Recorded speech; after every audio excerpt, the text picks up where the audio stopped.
Edwards, former Pro Bowl receiver, back at the desk with us. Can the Lions win without Megatron? Well, if you go by last year, they can't win with him. But definitely last year without Megatron, they were 0-2. I mean, he makes up 36% of their catches, 26% of their yards, and 35% of their touchdowns. I mean, that's kind of like a losing formula if you take them off the field. Not to mention their field goal kickers are 4-12 this season, which is just god-awful. But if you look at who they're playing the Minnesota Vikings, a team that's struggling. They're first in their division, or tied for first. I think this is the optimum game to rest him. He's 6'5", he's 235 pounds. When you start talking those high ankle sprains with guys of that size and that stature, it's not going to get well by sitting him out play after play after play. He's going to have the rest of the game. Wow. All right. Stephen A? The Lions can win without Megatron because they're playing the Minnesota Vikings. It's really that simple to me. The Minnesota Vikings still have to prove that they're a viable team. Obviously, they don't really have much of a quarterback, even though Teddy Bridgewater does return this week. Obviously, that makes them a bit more formidable. Jennings, Cordarrelle Patterson, I look at them and I know that they've got some weapons, assuming they can throw the football, and they're a team to be reckoned with in that regard. I know Zimmer's their coach. Their defense has improved because of it. I look at Detroit, and I say to myself, if you are who you are supposed to be, you should be able to win this game because Minnesota is not that good yet.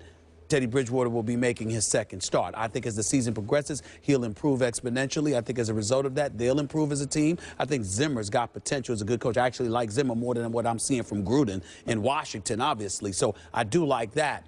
If I have any reservations about the Detroit Lions, it's that they seem to be searching for an identity. Schwartz is gone. He's a little bit above, he's a little bit extra.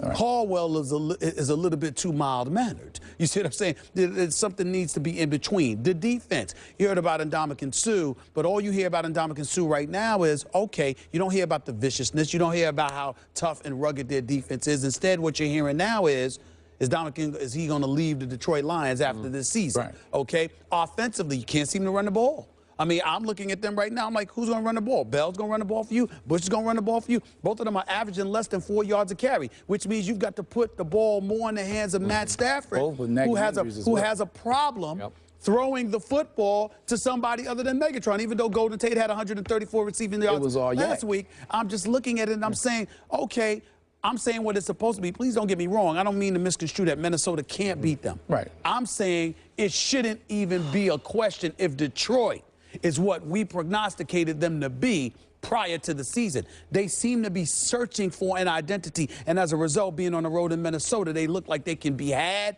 but it shouldn't be that way. The talent that they have, this should be a game that we should easily call and say, Detroit should win this game. But we can't, not because of Minnesota, but because of Detroit. But that's been the problem with the Lions of the last 3, 4, 5 years. I live in Detroit. But it was supposed to be different. Exactly. Now. Yeah. It was supposed to be different last year. Yeah. And you know, see what happened for the last 7 years. I didn't believe in Schwartz. That's okay. I'm going to go 2 more steps than either of you went. Okay. I'm going to say that these Lions are good enough on both sides of the ball to win their next 3 games without Megatron, who's clearly the best receiver in the game. And I hear all your numbers. He is the focal point of this offense. Yes. Maybe to a fault. Maybe to a fault. I think they can win at Minnesota.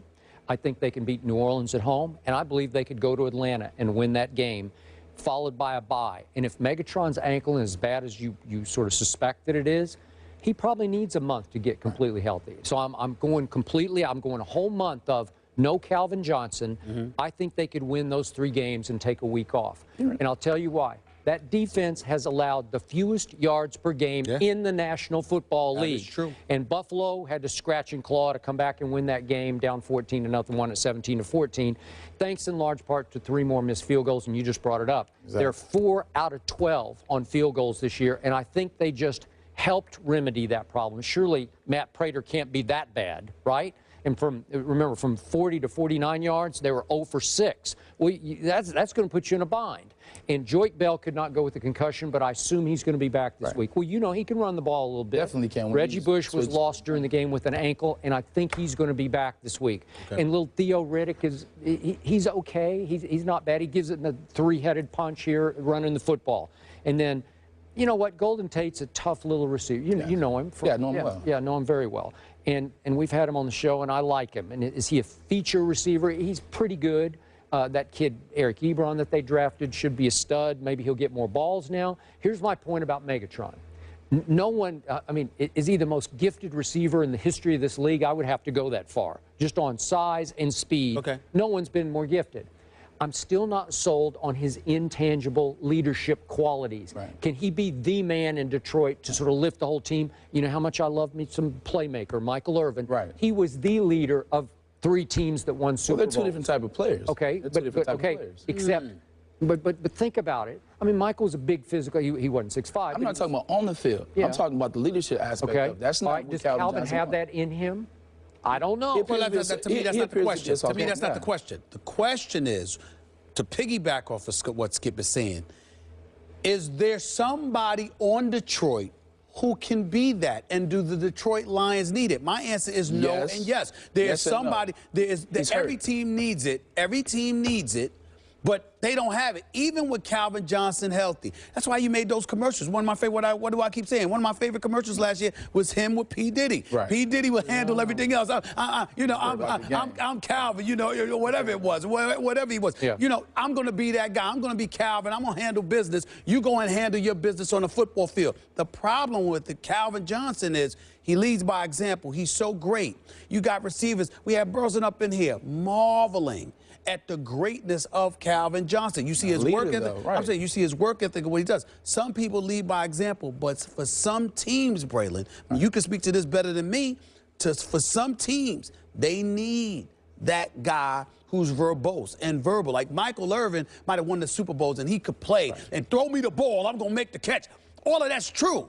But I go back to what Skip said that Michael Irvin did when Jimmy Johnson first got this list here. Yeah, get rid of this player, get rid of this player. Lions. I'm just saying, Michael Irvin, you see that brother. Right.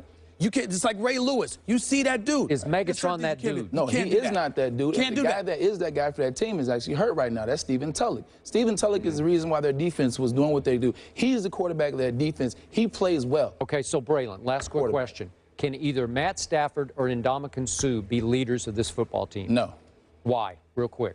Ndamukong Suh doesn't want to be a leader. I think he's focused on too much outside the game. I think he has too many mental distractions that will not allow him to be a leader or people to actually listen to him Matt Stafford and follow is the him. quarterback? Why Matt not? Stafford, he hasn't played well in the big-time games. He hasn't played well in the big-time situations, and he just doesn't look comfortable in that role. He just seems like he wants to be a gunslinger, throw the ball